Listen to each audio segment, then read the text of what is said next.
Good morning class. आप लोग को आज ग्लैंड चैप्टर पढ़ाना है। ग्लैंड, ग्रंथि। ग्लैंड को हिंदी में कहते हैं ग्रंथि। ठीक है, ग्रंथि होता क्या चीज है? ग्लैंड किसको कहा जाता है? हमारे शरीर में छोटे छोटे थैले के समान कुछ संरचना होती है जिसे हम ग्रंथि या ग्लैंड के नाम से जानते हैं।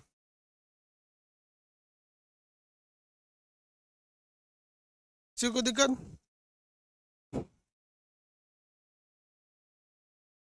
सर रिकॉर्डेड वीडियो नहीं दीजिएगा, ठीक है बाबू, नहीं देंगे। आगे देखिए, होता क्या बाबू ना, सुबह सुबह हमारे यहाँ, अभी तो पता ही है आपको, कहीं पे ऑफलाइन कोचिंग खुली नहीं, इसलिए हम लोग पटना में नहीं है, गांव में है।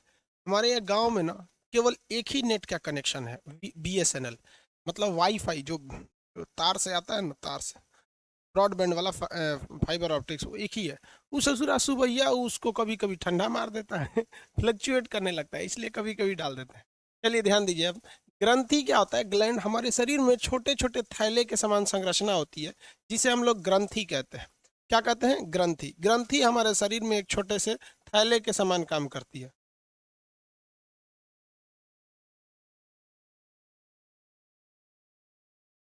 अब ये थैली दो टाइप की होती है सब।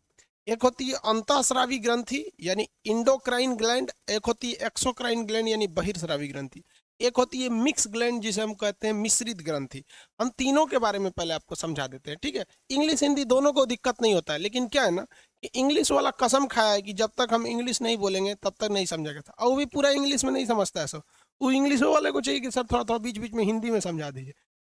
CBSE वाला बहुत नखड़ा करता है। ये कैसा होता है? थैला होता है।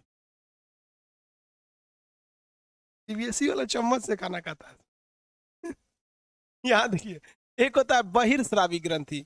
बहिर्स्रावी ग्रंथि, बहिर्स्रावी ग्रंथि। एक होती है अंतःस्रावी ग्रंथि, अंतःस्रावी ग्रंथि। तीसरी होती है मिश्रित ग्रंथि, जो मिक्स रहता है उसे कहते हैं मिश्रित, मिश्रा नहीं, मिश्रित ग्रंथि। इसको इंग्लिश में क्या कहेंगे? Exocrine gland, exocrine. हाँ, उत्सर्जन तंत्र हो गया है और सेंस ऑर्गन भी हो गया ना। देखिए,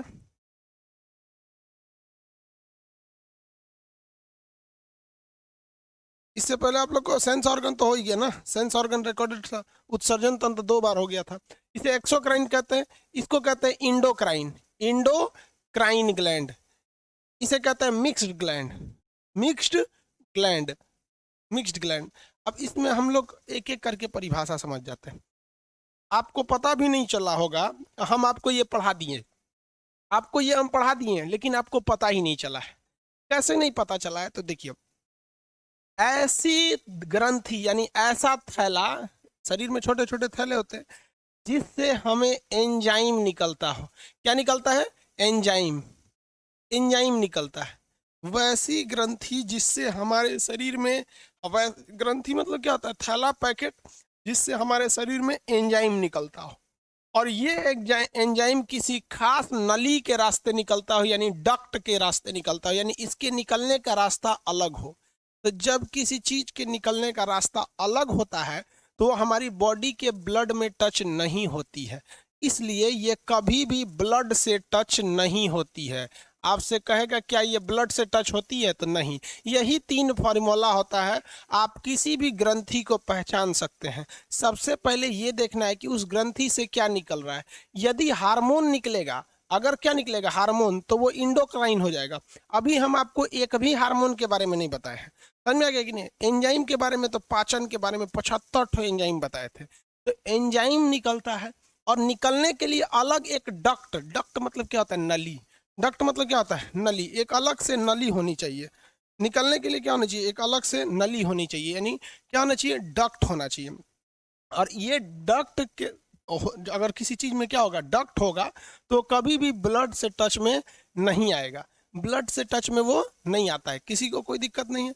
तो ये एंजाइम निकलेगा, डक्ट होना चाहिए, और वो ब्लड से टच में नहीं आएगा। एग्जाम्पल में देखिए, हमारे लार में एंजाइम होता है, आपको बताए थे 4 एंजाइम। चारों के नाम बताइए, देखते हैं कितना अच्छा से पढ़ते हैं लोग। लार में, हमारे सलाइवा में जो 1.5 लीटर लार निकलता है, 3 जोड़ी लार ग्रंथि होती है, जिसमें सबसे बड़ी लार ग्रंथि पैरोटिड होती है, जो सांप में जहर का काम करने लगती है। लार ग्रंथि जो होती है उसमें एक सबमेंडिबुलर, सबलिंगुअल होती है। इसमें 4 तरह के एंजाइम निकलते हैं, चारों के नाम चाहिए हमें। बकलोलवा कह रहा है एल-एटी लेट। अरे बकलोलवा, लेट तो पेंक्रियास से निकलता है, लाइपेज, एमाइलेज, ट्रिप्सिन। पॉलिटी का पीडीएफ आज आज क्या डाल देंगे आज आप लोगों को। बेवकूफ, चारों का नाम बताइए। हाँ, संदीप कुमार, संदीप कुमार का सही है। Ptyalin, diastase, mucin. हाँ ठीक है, टाइलिन, डाइस्टेज, म्यूलिन और लाइसोजाइम। लाइसोजाइम भी तो था, कीटाणुओं को मारा था। ये देखिए, ये क्या चीज था भैया? एंजाइम था। इस एंजाइम को निकलने के लिए अलग से डक्ट, छोटी छोटी नली आई थी, सब नस टाइप की छोटी छोटी, तो डक्ट भी था। क्या ये एंजाइम ब्लड से टच में हुआ? नहीं हुआ। ब्लड से टच नहीं होना चाहिए, तो ही वो कहलाएगा एक्सोक्राइन ग्लैंड, बहिर्स्रावी ग्रंथि। वो ब्लड से टच हो जाएगा तो एक्सोक्राइन नहीं होगा, क्योंकि ब्लड बॉडी के अंदर होता है। अब ब्लड से टकराने का मतलब अंदर गया यहाँ पे, तो वो एक्सोक्राइन ग्लैंड हो गया। किसी को कोई दिक्कत नहीं, तो कहेगा लार ग्रंथि कैसी है? तो बहिर्स्रावी है। बहिर्स्रावी का 2-3 पहचान। पहला पहचान देखिए, एक्चुअली तो पहचान यही 2 ठो है। एक्चुअली पहचान यही 2 ठो है कि उसमें एंजाइम निकलना चाहिए, ब्लड से टच नहीं होना चाहिए। ब्लड से टच क्यों नहीं होगा? जब तक उसका अपना अलग रास्ता नहीं होगा तब तक वो ब्लड से टच नहीं होगा। तो इनके पास अपना डक्ट होता है। अब कई लड़कों के दिमाग में ये आता है नाम देखकर कि बहिर्स्रावी का मतलब इससे बनने वाला एंजाइम शरीर के बाहर आ जाएगा। भाई 2 ही 3 एंजाइम जो होते हैं जो शरीर के बाहर आते हैं, एक लार ग्रंथि, एक आंसू, एक पसीना, यही तो बाहर आते हैं। सेंस ऑर्गन में आंसू और पसीना बता दिए आपको। तो देखिए तो जरा इसमें बहिर्स्रावी ग्रंथि का एग्जाम्पल देखते हैं हम लोग। आंसू, कई ठो लड़का का भी नाम रहता है आंसू। आंसू हो गया। पसीना, लड़की का भी नाम होता है आंसू। पसीना, किसी का नाम पसीना होता है? नहीं होता है। उसके बाद क्या होता है? पाचन ग्रंथि। पाचन ग्रंथि, पाचन एंजाइम,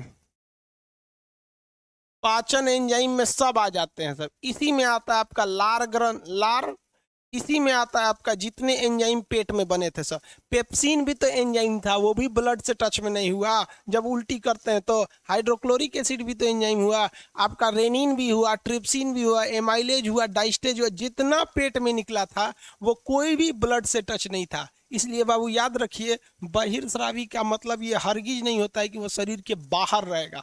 वो शरीर के अंदर ही रहता है, बाहरवा कहीं ग्रंथि लटकल रहेगा। वो शरीर के अंदर रहता है। बहिर्स्रावी ग्रंथि शरीर के अंदर रहता है, लेकिन ब्लड से टच में नहीं रहता है। इसका मेन काम होता है खाना को पचाना, यानी पाचन ग्रंथि का काम करता है। अगर आप ऊपर से लेकर नीचे तक देखेंगे सब पचाता है, लेकिन आंसू को बस छोड़ दीजिए तो आंसू पाचन के काम में नहीं आता है। बाकी आंसू पसीना कहाँ आता है? पाचन के काम में तो नहीं आता है। लेकिन पाचन ग्रंथि जितनी भी होती है सारा का सारा बहिर्स्रावी ग्रंथि है। आपको बहिर्स्रावी ग्रंथि में प्रॉब्लम नहीं होना चाहिए अगर आप पाचन नाम का चैप्टर अच्छे से पढ़े हैं तब। और पसीना और आंसू ये हम आपको ग्रंथि में पढ़ा दिए हैं। मतलब अभी ग्रंथि में, मतलब आंसू ग्रंथि कहाँ से निकलती है भैया? यहाँ लेक्राइमल, यहाँ आंसू के लिए यहाँ पे एक लेक्राइमल ग्रंथि होती है। आंसू के लिए कौन सी होती है? लेक्राइमल ग्रंथि होती है एक ठो। आंसू के लिए कौन सी ग्रंथि होती है? लेक्राइमल। हो गया। सेबेकस ग्रंथि होती है, कान में क्या करती है? खोटी उटी बना देती है। मोमिवियन ग्रंथि। समझ में आ रहा है कि नहीं आ रहा आप लोग को? किसी को कोई दिक्कत है? आगे बढ़े। बहिर्स्रावी ग्रंथि कंप्लीट। किसी को कोई दिक्कत है तो बोलिए। बहिर्स्रावी ग्रंथि में आंसू बनाने वाली ग्रंथि बहिर्स्रावी ग्रंथि में आएगी। लार बनाने वाली ग्रंथि बहिर्स्रावी ग्रंथि में आएगी। अभी इतना किसी को दिक्कत है तो बोलिए, आगे बढ़े।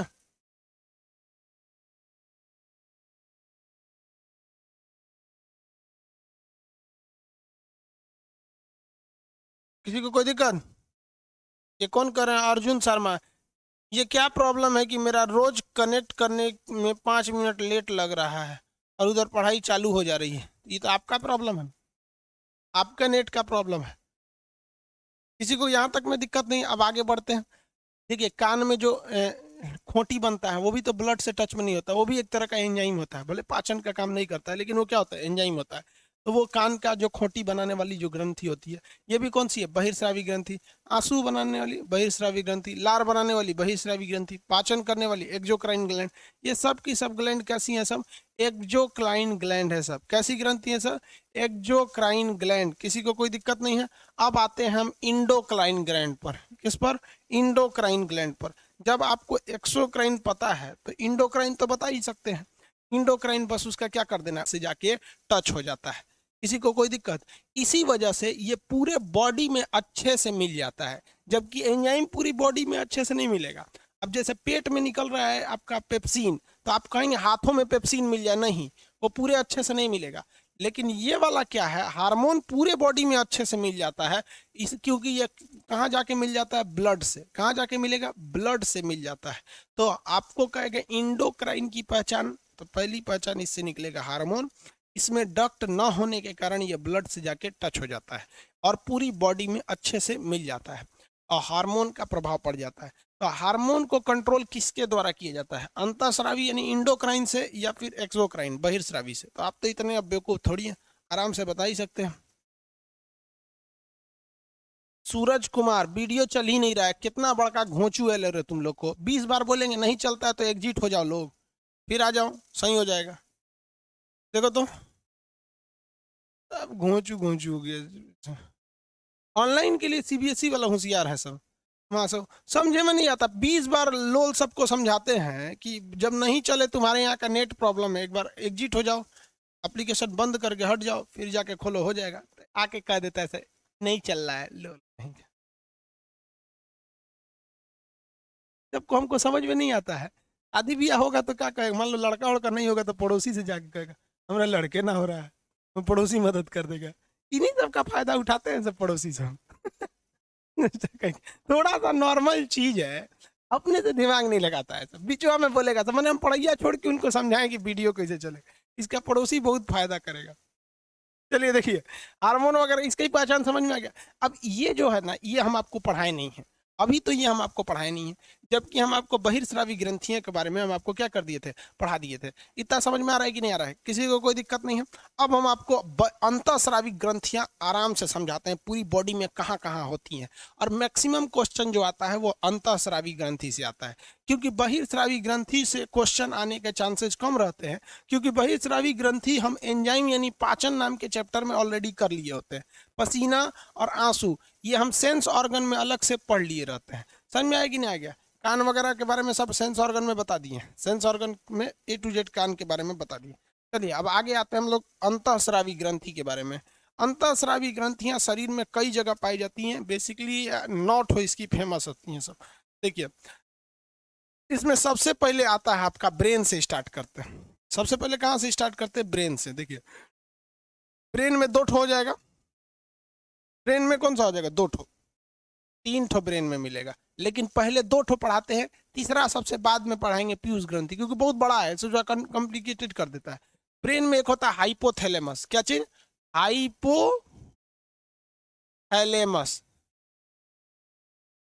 हाइपोथैलेमस बताइए भैया, हाइपोथैलेमस किसका हिस्सा है? ब्रेन के कौन से पार्ट का हिस्सा है? फ्रंटियल यानी अग्र मस्तिष्क का, कि मध्य मस्तिष्क का, कि पश्च मस्तिष्क का? हाइपोथैलेमस किस ब्रेन का हिस्सा है? जल्दी आंसर दीजिए।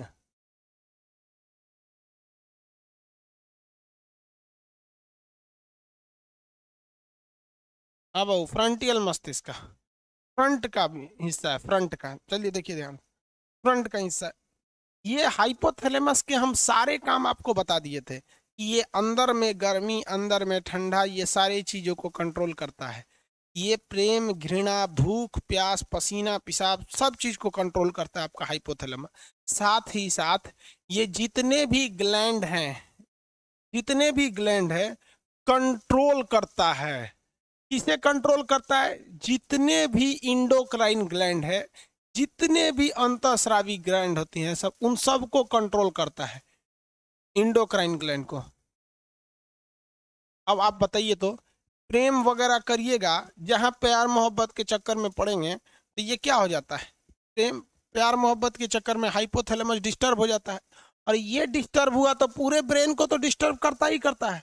और ये ससुरा अकेले कंट्रोल कर रहा था पूरी बॉडी के ग्लैंड को, सबको छोड़ देगा। देख ना भूख लगेगा, प्यास लगेगा, कुछ नहीं लगने लगता। यहाँ पे हाइपोथैलेमस पहला कि जितनी भी अंतःस्रावी ग्रंथियां हैं उन सबको कंट्रोल करता है आपका हाइपोथैलेमस। जबकि आप पढ़े होंगे कि मास्टर ग्लैंड किसको कहते हैं? पीयूष ग्रंथि को। पिट्यूटरी ग्लैंड को मास्टर ग्लैंड कहते हैं क्योंकि ये पूरी ग्लैंड को कंट्रोल करता है। ये मास्टर ग्लैंड है और ग्रैंड फादर है, दादा है, दादा। कौन? हाइपोथैलेमस। सारी ग्रंथियों का ही ससुरा दादा है अकेले। पूरी बॉडी के जितने भी इंडोक्राइन ग्लैंड है, जितने हार्मोन वगैरह है, सबको यही कंट्रोल कर देता है। इसके बाद आता है पीयूष ग्रंथि, पिट्यूटरी ग्लैंड। उसको अलग बताएंगे लास्ट में, वरना अभी बताएंगे तो घचपचा जाएंगे, इसलिए हम 2 नंबर छोड़ देते हैं।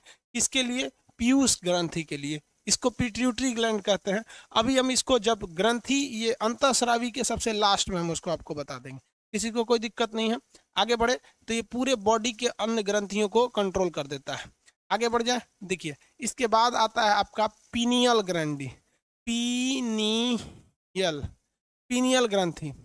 पीनियल ग्रंथि जो होता है ये भी ब्रेन में ही पाया जाता है। पीनियल ग्रंथि भी कहाँ पाया जाता है? ब्रेन में पाया जाता है। इससे निकलता है मेलाटोनिन। क्या निकलता है? मेलाटोनिन। ये पीनियल ग्रंथि नींद लाने में मदद करता है। पीनियल ग्रंथि क्या लाने में मदद करता है? नींद लाता है, नींद। जिसका पीनियल ग्रंथि ज्यादा एक्टिव रहता है उसको नींद ज्यादा आता है, और पीनियल ग्रंथि एक्टिव नहीं रहेगा तो नींद बहुत धीरे धीरे आता है। ये वक्त के साथ साथ कम पड़ते जाता है, वक्त के साथ साथ घटते जाता है, इसलिए इसे बायोलॉजिकल ग्लैंड कहते हैं। बायोलॉजिकल ग्लैंड के नाम से जाना जाता है। आप जब छोटे रहेंगे, पैदा लड़का होता है तो उसमें पीनियल ग्लैंड बहुत तगड़ा काम करता है, इसलिए छोटका लड़का को तगड़ा नींद आता है, धड़ाधड़। जैसे जैसे जवान होता है नींद कम आते रहता है, और जैसे जैसे बुढ़वा हो जाएगा तो अपने गांव में बाबा दादा को देखिएगा, 11 बजे रात में सोएंगे लोग और 4 बजे भोरे में उठ के पतों को जगा देंगे, अब बबनी चाय बना दियो। समझ में आ गया कि नहीं आ गया? क्योंकि ये पीनियल ग्रंथि बुढ़ऊ में काम नहीं करता है। हम लोग बहुत कम सोते हैं लोग, क्योंकि अब हम लोग का उम्र हो गया है, अब हम लोग बुढ़ापा की श्रेणी में चले गए, तो अभी हम लोग का पीनियल ग्रंथि उतना काम नहीं करता है। जबकि छोटे बच्चों में पीनियल ग्रंथि धड़ाधड़ काम करता है। इसलिए आप देखेंगे कि छोटा बच्चा अगर नींद में से उठ गया, इसे झांकने लगा, तो उसके ऊपर आदमी ऐसे ऐसे पीट देता है, सो जा सो जा सो जा सो जा बाबू बाबू, सूझ जाता है वो। नहीं, हम लोग का नींद खुल गया, कोनो पीट दे, हाँ सो जा सो जा सो जा, उठ के दूजा पड़ देते हैं, छोटा कहीं का डिस्टर्ब क्या कर रहा है रे। देखिए छोटका बच्चों में जितना हिलाइएगा ना, उसका पीनियल ग्रंथि से मेलाटोनिन निकलेगा, आराम से सो जाएगा। हम लोग को जितना हिलाएंगे और डिस्टर्ब हो जाएगा। तो पीनियल ग्रंथि को हम बायोलॉजिकल ग्रंथि कहते हैं। इससे कौन सा हार्मोन निकलता है? Melatonin hormone. नींद नहीं आएगा, अगर ये गड़बड़ हो गया ना तो फिर नींद आपको नहीं आएगा। कुत्तों में पीनियल ग्रंथि नहीं पाई जाती है, एकदम नाम मात्र के लिए नहीं पाई जाती, इसलिए कुत्ता सोता नहीं है। घोड़े में पीनियल ग्रंथि की मात्रा बड़ी होती है, तो घोड़ा देखिएगा खड़े सूझ जाता है, घोड़ा को उसका मालिक बांध देगा ना तो सो जाएगा, और उसको इतना नींद सोता है कि घोड़ा सब कि उसका मालिक हाँकता है तो नींदे में दौड़ जाता है, क्योंकि वो तो बना ही रहता है, वो अपने से इशारा करता है। और घोड़ा के साइड साइड में ना देखिएगा ना तो ऐसे काला रंग का वो आँखिया के पास पट्टी लगा देता है, क्योंकि घोड़ा बहुत आवारा होता है। इधर उधर घोड़ी को देखेगा ना तो खेते में उतर जाएगा एक्का उक्का लेके, इसलिए उसको सीधे कर देता है। समझ में आ गया कि नहीं आ गया? तो आप लोग भी इधर उधर चक्कर पकड़ मत देखिएगा ना तो दिक्कत हो जाएगा आप लोग को। 3 ग्रंथि हो गई। पीयूष ग्रंथि के बारे में तो अलग से बताएंगे। पीनियल ग्रंथि, ब्रेन में कितनी ग्रंथि? तीनों एक के पास पाई जाती हैं सर, तीनों एक पास पाए जाते हैं सर। यहीं पे मतलब कि दोनों ओर से इसे कोंच के घुसिएगा ना तो अंदर ही मिलेगा यहाँ पर। तो ये पीनियल ग्रंथि। ब्रेन में 3 ग्रंथियां। हाइपोथैलेमस सारे इंडोक्राइन ग्लैंड को कंट्रोल किया। पीयूष ग्रंथि पूरी बॉडी को कंट्रोल किया। अभी इसके बारे में डिटेल से बताएंगे। पीनियल ग्लैंड से निकला मेलाटोनिन ये नींद लाने में मदद करता है, और इसे हम लोग बायोलॉजिकल ग्लैंड के नाम से भी जानते हैं। कौन सा ग्लैंड कहते हैं इसे? बायोलॉजिकल ग्लैंड के नाम से जानते हैं। कंप्लीट, आगे बढ़े।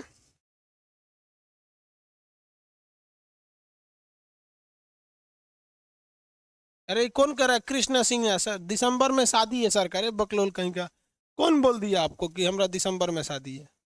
हद है भाई, अभी हमको शादी ब्याह करेंगे, अभी कम से कम 2 साल तक कुछ ना करेंगे।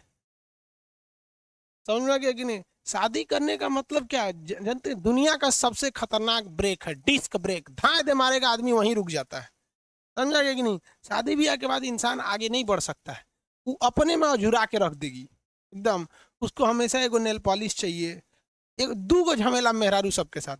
एगो ओकरा नेल पॉलिश ले आके दीजिए, फिर कलर पसंद नहीं आया तो फेरवाइए, दूसर लाइए।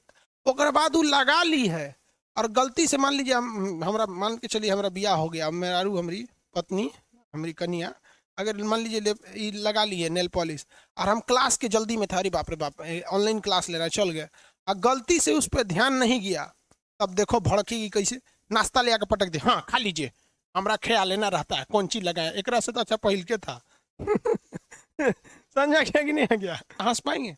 कोई आदमी शादी बात खुशहाल नहीं रह सकता है, वो अपने में अझुरैले रहेगी। आप आज से नहीं, इतिहास गवाह है, जब महात्मा बुद्ध को ज्योतिषी ने बता दिया था कि ये बहुत विद्वान बनेगा, आध्यात्म की ओर जाएगा, उसे अच्छा कर बियाह करा दीजिए।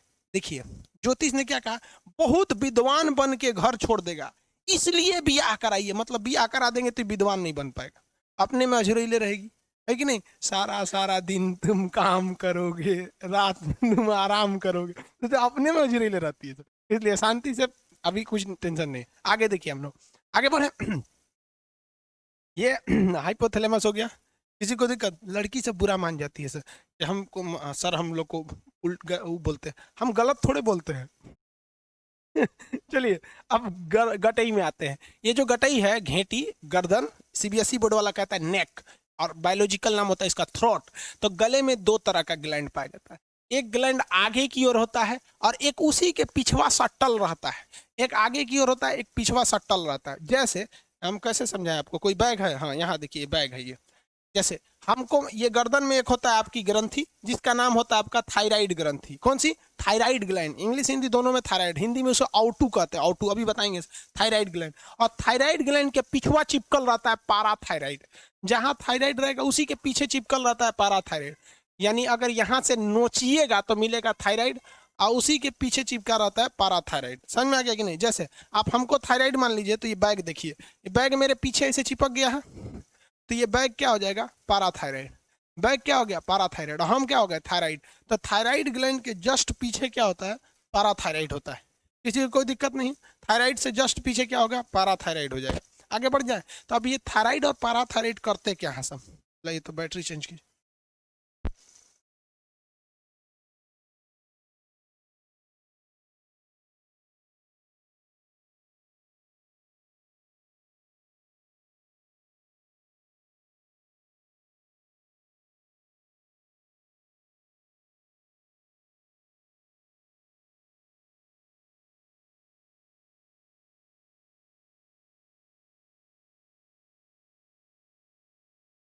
सूत के देखता है ऐसे, कहता है कैमरे टेढ़ा है। चलिए देखिए, थायराइड और पैराथायराइड ये दोनों गर्दन में पाए जाते हैं। आगे की ओर थायराइड मिलेगा, पीछे की ओर पैराथायराइड मिलेगा। अमूमन देखा जाता है कि जो इंडोक्राइन ग्लैंड होती है वो साइज में बहुत ही छोटी होती है, क्योंकि उससे हार्मोन निकालना होता है, और हार्मोन बहुत कम मात्रा की जरूरत होती है। एक बूंद हार्मोन पूरे शरीर में मिला देंगे तो बहुत हो जाएगा। तो ये जो होती है ना इंडोक्राइन ग्लैंड, बहुत छोटी होती है। लेकिन इंडोक्राइन में सबसे बड़ी जो साइज में हो जाती है, इंडोक्राइन ग्लैंड में सबसे बड़ा साइज जो होता है वो थायराइड का होता है। किसका होता है? बहुत थायराइड का होता है। थायराइड ग्लैंड जो होता है ना, ये थायराइड ग्लैंड, ये थायराइड, इसे हिंदी में कहते हैं आउटू। देखो सीबीएसई वाला, हम हिंदी तो लिखबे नहीं करते हैं, सब इंग्लिश से लिखे हैं। इसको हम लोग इंग्लिश नहीं कहते हैं, इसे हम लोग कहते हैं हिंग्लिश। हिंग्लिश समझते हैं? हिंग्लिश। हम आपको ना हिंदी पढ़ाते हैं ना इंग्लिश पढ़ाते हैं, दोनों को मिला के हिंग्लिश पढ़ाते हैं, हिंग्लिश। तो ये हिंग्लिश है पीनियल ग्रंथि, इसे हम आउटू कहते हैं। इससे निकलता है थायरॉक्सिन। मेन समझिए, यहाँ पर मेन यही होता है थायरॉक्सिन। यहाँ पे इससे क्या निकलता है? थायरॉक्सिन। और भी हार्मोन निकलते हैं, इंपॉर्टेंट नहीं रहते हैं सर। तो ये याद रखने का सिंपल तरीका, थायराइड से क्या निकलेगा? थायरॉक्सिन। थायराइड से क्या निकलता है? थायरॉक्सिन। तो इससे निकलता है थायरॉक्सिन, थायरॉक्सिन, थायरॉक्सिन निकलता है। और ये थायरॉक्सिन जो होता है ना, ये ससुरा बहुत खतरनाक होता है। ये बीपी को घटा देता है, ब्लड प्रेशर को कम कर देता है। याद रखिएगा, बीपी को क्या कर देता है, कम कर देता है। थायरॉक्सिन ब्लड प्रेशर को कम कर देता है यहाँ पर, इस वजह से हमें गुस्सा नहीं आता है। अब यहाँ देखिए, लड़कों में यानी मेल में ये थायराइड ग्रंथि बाहर आ जाती है, जिस वजह से उनका आवाज भोंपू की तरह हो जाता है, फटा बांस की तरह। लेकिन लड़कियों में ये वहीं की वहीं रह जाती है, इसलिए लड़कियों की आवाज बहुत मीठी रहती है। समझ में आ गया कि नहीं आ गया? बहुत मीठी रहती है लड़कियों की आवाज। ये कौन कहता है? जिसका ब्याह नहीं हो गया है या जिसका ब्याह हुए 1-2 साल हो गया, बस उन्हीं लोगों का कहना है कि उनकी आवाज मीठी होती है। हम कई शादीशुदा लोगों से मिल के पूछे हैं और उनको हम बताए हैं कि महिलाओं में थायराइड ग्रंथि कम छोटी होती है, जिस वजह से उनकी आवाज़ मीठी होती है। शादीशुदा वाला आदमी हमसे झगड़ा कर लेता है, तो ढेर पता है मीठी आवाज़ होती है। अब वो सब बोलते हैं ऐसा, हम नहीं बोलते हैं ऐसा। हम तो आपको बोल ही रहे हैं कि आवाज़ मीठी होती है और उनका बीपी कम होता है, इसलिए महिलाओं को गुस्सा नहीं आता है। आप देखिएगा एकदम शांति से बैठल रहती हैं, दो बात बोल दीजिए, रे बकलो लिया बीपी कम रहा, हमको बोल रहे हैं क्या? ओ माय गॉड, उस सबको गुस्सा जल्दी नहीं आता है। समझ में आ गया? ये बीपी को क्या कर देता है, कंट्रोल कर देता है। दूसरा, थायरॉक्सिन, थायराइड की एक और खराबी क्या होती है, ये शरीर को चकरा देता है, एकदम भयानक मोटा कर देता है। तो थायराइड ग्रंथि के शिकार होने पे महिलाएं ज्यादा हो जाती हैं थायराइड का शिकार, पुरुष बहुत कम होते हैं, क्योंकि पुरुष का थायराइड ग्रंथि ना फैल के ढचक पचक जाता है, अच्छा से काम नहीं करता है, जबकि महिलाओं में एकदम सेफ रहता है। इसलिए कुछ कुछ महिलाओं को देखिएगा ना, अजबे ट्रैक्टर की तरह मोटा जाती है, इनसे लगता है इसे चलो जेसीबी आ रही है यहाँ पे, उस पर से पहन लेती है पीला सूट। तो मोट लड़की जब पीला सूट पहन लेती है ना, तो लगता है जैसे जेसीबी मशीन है वहाँ पे, ऐसे चलेगी एकदम भयानक। किसकी वजह से? थायराइड की वजह से। ये महिलाओं में एक बहुत बड़ी समस्या है थायराइड। जो महिलाओं को थायराइड की समस्या, वो शुरुआत में ही अगर इलाज करा लेंगी तो सही हो जाएगा। इससे 2 समस्या आती है, एक प्रेगनेंसी में दिक्कत आने लगती है, थायराइड अगर रहेगा तो प्रेगनेंसी बहुत कम चांसेज होता है होने का। दूसरा, एक तो शरीर हो जाता है अजीब बेडॉल टाइप का हो जाता है यहाँ पर। अगर देखिएगा, 2 थायराइड वाली को अगर आप गाड़ी में बैठाएंगे स्कॉर्पियो में ना, जब निकलेंगी सब उसमें से तो ऐसे गाड़ी हिल जाएगी, अरे बाप रे बाप, समझिए साकर तोड़ देगी सब। तो ये बीमारी होती है थायराइड ग्रंथि, बहुत खतरनाक बीमारी होता है। तो ये थायराइड, ये किस में होता है? महिलाओं में। जबकि पुरुष में ये बहुत कम देखने को मिलता है, इसलिए पुरुष का बीपी हमेशा बढ़ले रहता है। तनी को कह दे, तनी घसकिए ना, एक झापड़ दे देगा उसको। और ये सब चीज तो पटना में बहुत ज्यादा होता है। पटना में स्टूडेंट सब ना अपने आप को पता नहीं क्या समझता है, छोटे छोटे बात पे झगड़ा कर लेगा। तो पूरा टेम्पू में बैठने के लिए झगड़ा करेगा। अरे बेवकूफ, टेम्पू में कोई बैठेगा ना, कह देगा तनी घसको ना, तनी ज्यादा घसक देगा तो पुरुष है, थायराइड है, थायरॉक्सिन कम है उसमें, बीपी बढ़ गया, एक झापड़ दे देगा। फोन करे, रे सुरेंद्र, अब्दुल, जल्दी आओ जल्दी आओ, मार करा मार। अब मार के लसार के सड़क पे रहा है, कहेगा बाप रे बाप। बाहर का आदमी देखेगा तो उसको लगेगा बिहार में यही सब होता है। ये बहुत खराब होता है वहाँ पे, पता नहीं क्या समझते अपने आप को लोग। अरे तुम्हें अपनी इज्जत से इतनी परवाह है ना, तो पढ़ाई लिखाई करो और खुद का 4 व्हीलर लो, एकदम बढ़िया लो, एकदम मर्सिडीज लो, चलो। क्या जरूरत है टेम्पू में चढ़ने का? तो कल कोई ढकेलेगा, कोई और ढकेलेगा, कल तुमसे ताकतवर आएगा, उठा के फेंक देगा टेम्पू से, चल जाओ बाहर में। ये बड़ी खराब होता है और ये युवा लोगों को समझ में नहीं आता है कि वो अपने वजह से पूरे एक समाज को बर्बाद कर रहे हैं। अगर आप बिहार से बाहर की ओर देखिएगा ना, तो बाहर के लोगों को लगता है यहाँ बहुत ज्यादा मारधार होता है, हालांकि बाहर में भी मारधार होता है। ऐसा नहीं है कि दिल्ली में क्राइम नहीं होता है। अगर बिहार में ज्यादा क्राइम होता है तो क्राइम में नंबर 1 बिहार हो जाता है, लेकिन बिहार नंबर 1 नहीं है। रीजन क्या है कि बाहर में लोग क्राइम करने का एक क्राइटेरिया है कि इतने लेवल के ऊपर ही क्राइम करेंगे। यहाँ तो सोच रहा कोनो क्राइम करने लगता है यहाँ पे कुछ भी यहाँ पे। तो इसलिए अपने बीपी को कंट्रोल करिए, ज्यादा लड़ाई झगड़ा में नहीं पड़िए, इससे कुछ नहीं होता है, खास करके स्टूडेंट लाइफ में। आप मेरी बात को मानिए, अगर आप एक बार झगड़ा करिएगा ना, तो अगले 10 दिन तक आप पढ़ाई अच्छे से नहीं कर पाएंगे, मेंटली प्रेशर रहेगा, कहेगा कि रुक नौकरी हो जाएगा ना तोरा हम बताएंगे, भैया तोरा कबो नौकरी ना होगा। चलिए आगे देखते हैं। ये हो गया आपका थायराइड। क्या हो गया? थायराइड ग्रंथि। किसी को कोई दिक्कत है थायराइड में?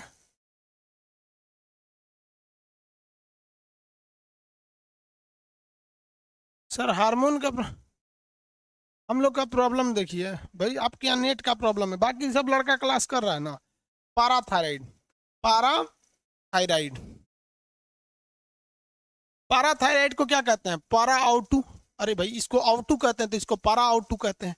ये हमारे शरीर में कैल्शियम और फास्फोरस की मात्रा को नियंत्रित करता है।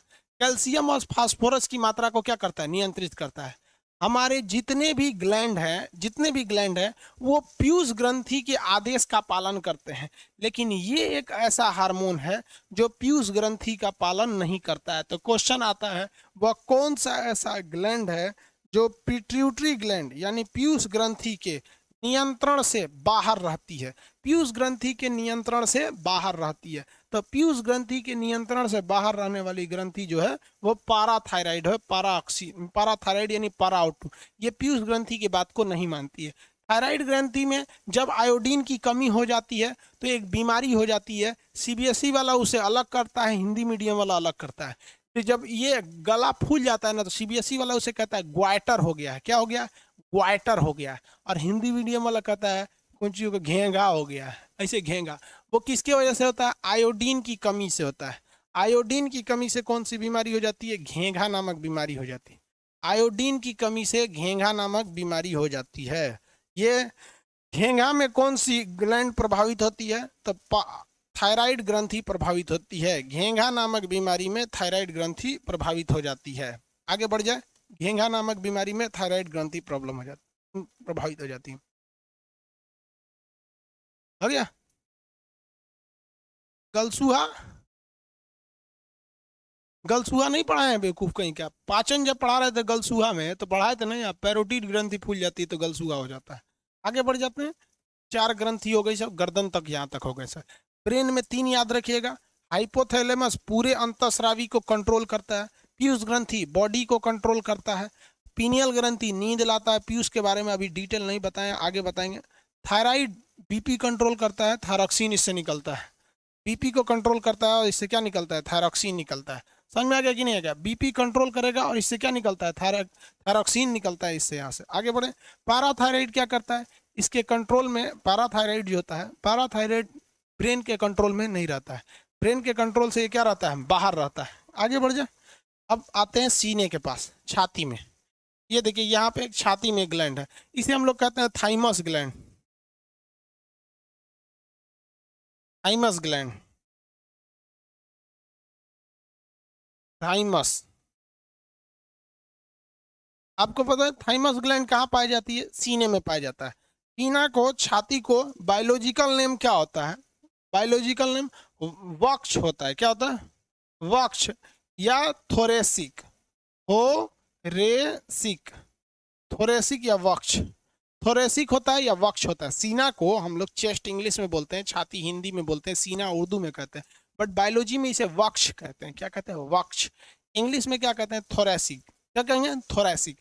तो ये यहाँ पाया जाता है थोरेसिक ग्लैंड सीने में। स्टर्नम नाम की जो हड्डी होती है ना उसके जस्ट नीचे, कंकाल तंत्र में तो पढ़ा दिए, स्टर्नम नामक हड्डी के जस्ट नीचे पाया जाता है। ये प्रोटीन बनाता है। क्या करता है? प्रोटीन बनाता है। हो गया? ये क्या करेगा भैया? प्रोटीन बनाएगा। क्या करेगा? प्रोटीन बनाएगा। देखिए ध्यान से, तो ये क्या करता है भैया? प्रोटीन बनाता है। अब आपको पता है कि ये प्रोटीन जो होता है वो शरीर की वृद्धि में मदद करता है, इसलिए प्रोटीन की ज़्यादा ज़रूरत छोटे बच्चों को होती है, क्योंकि छोटे बच्चों का शरीर अभी धीरे धीरे क्या हो रहा होता है? बढ़ रहा होता है। धीरे धीरे छोटे बच्चों का शरीर बढ़ रहा होता है, जिस वजह से उनको प्रोटीन की ज़्यादा मात्रा की ज़रूरत है। इसलिए भगवान ने ध्यान रखा और क्या बना दिया? पीनिया, ये आपका थाइमस ग्रंथि बना दिया। और ये थाइमस ग्रंथि केवल 15 साल के एज तक काम करता है। 15 साल के बाद थाइमस ग्रंथि काम नहीं करता है। क्यों नहीं काम करता है? देखिए 15 साल के बाद बच्चों को प्रोटीन की उतनी जरूरत नहीं होती है, इसलिए थाइमस ग्रंथि उतना एक्टिव नहीं रहता है। आगे बढ़े।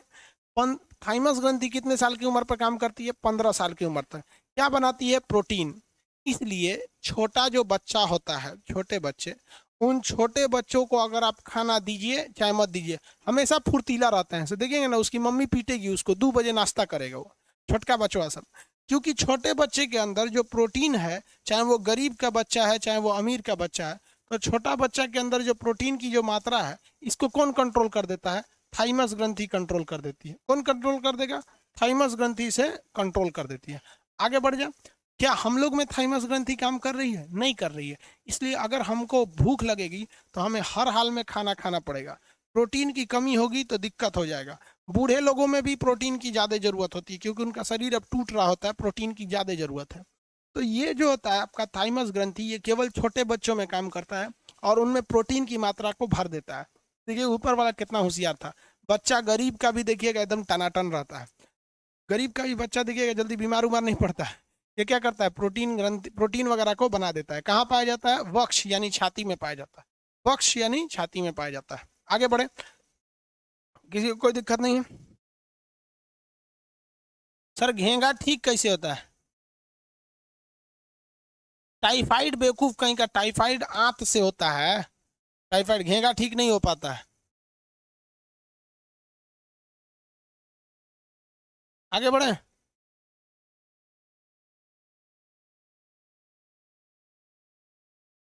किसी को कोई दिक्कत नहीं ना।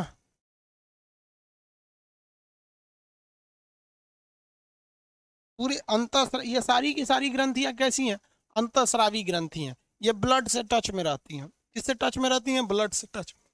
अब अगला देखते हैं, अगली ग्रंथि यहाँ किडनी के ऊपर पाई जाती है। देखिए किडनी के ऊपर के भाग, किडनी को हिंदी में क्या कहते हैं, वृक्क। पढ़ा दिए हैं, किडनी को हिंदी में क्या कहते हैं, वृक्क। और इसके ऊपरी भाग को कहते हैं अधिवृक्क। क्या कहेंगे, अधिवृक्क। किडनी के ऊपरी भाग को क्या कहेंगे, अधिवृक्क। तो ये किडनी है, इसका ऊपरी भाग ये हो गया अधिवृक्क, ये हो गया अधिवृक्क। किसी को कोई दिक्कत नहीं है।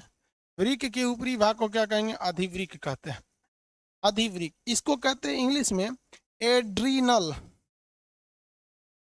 Adrenal gland.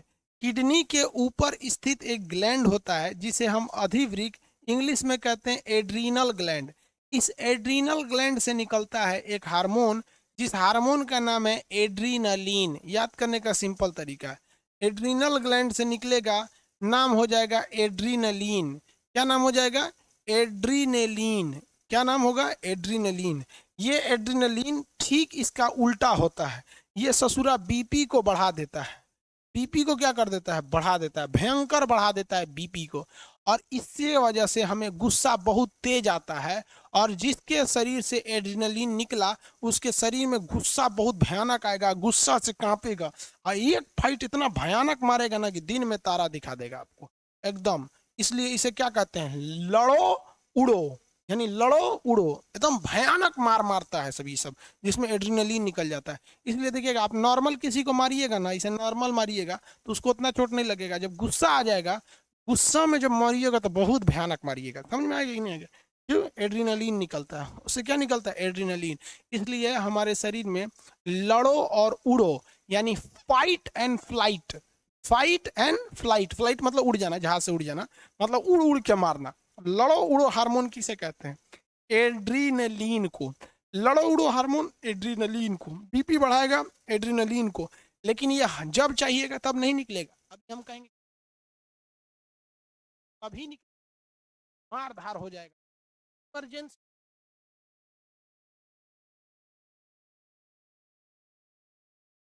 इमरजेंसी।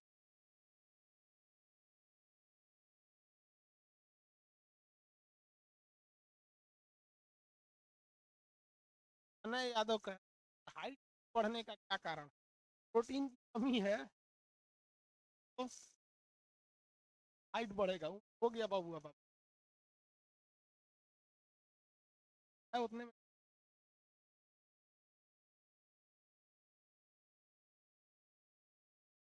मिर्जापुर रद्दा बराबर है क्या, इमरजेंसी होता है,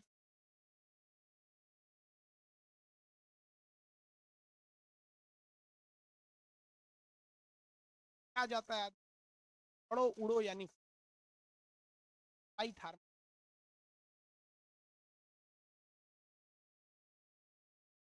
हक आंसर, हक, फटाफट बताइए।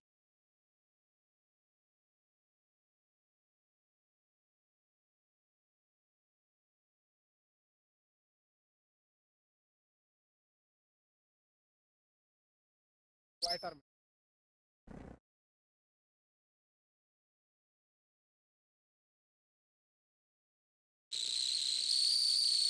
थायराइड कौन सा ऐसा जो आउट ऑफ कंट्रोल है, यानी बाहर नियंत्रण से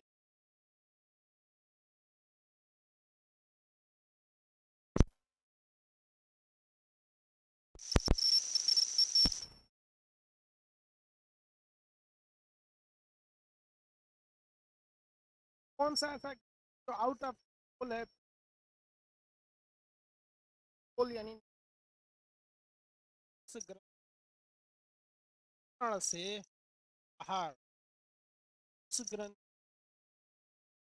से बाहर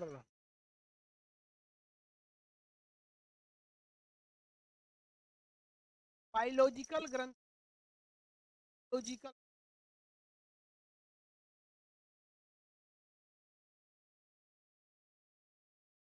ग्रंथ तो बायोलॉजिकल ग्रंथ सारे के सारे ग्रंथ रखने, उस ग्रंथ को भी अपने कंट्रोल में रख।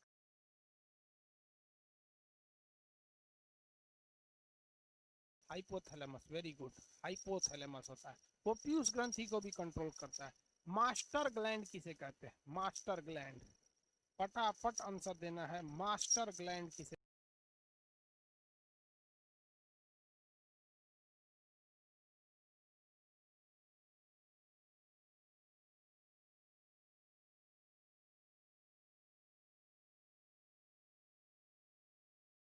कौन सा है जो 15 साल की उम्र तक बनाती है? कौन सी ऐसी ग्लैंड है जो 15 साल की उम्र तक प्रोटीन बनाती है? 15 साल के एज तक में प्रोटीन बनाती है। कौन सी ऐसी ग्लैंड है जो 15 साल के एज तक? Very good, thymus. Thymus gland कहाँ पाई जाती है? बक यहाँ पे एलडीसी का क्वेश्चन था, वक्ष गुहा में पाए जाने वाला ग्रंथि कौन सा है? वक्ष गुहा का मतलब समझते हैं? वक्ष मतलब छाती, गुहा मतलब खाली जगह। छतिया में खाली जगह तबे तो ससिया लेके अंदर ले जाते हैं ना, खाली नहीं रहता है यहाँ पे तो अंदर कहाँ से जाते? Height, height and height and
okay बाबू।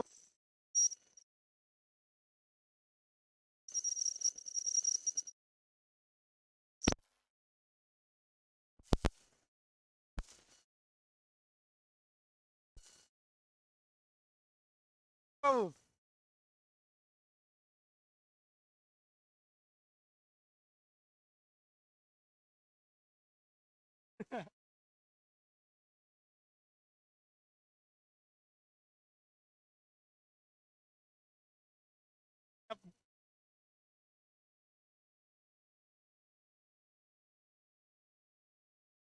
कल आप कितना खुशी होगा आप लोग को।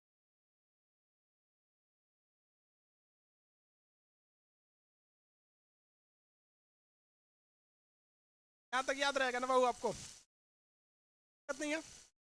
इसके बाद बचता है और गोनाल ग्लैंड। आज इतना ही बताते, इसलिए आप पहले इसको रिवाइज कीजिए, फिर इसको कल बताएंगे आगे। इसका कंप्लीट ग्लैंड कल कंप्लीट कर देंगे। मतलब पीयूष ग्रंथि जो छोड़े हुए हैं वो थोड़ा सा कॉम्प्लिकेटेड है, इसलिए पहले छोटा छोटा चीज को निपटा देते हैं, तो उसको भी आपको लगेगा कि बहुत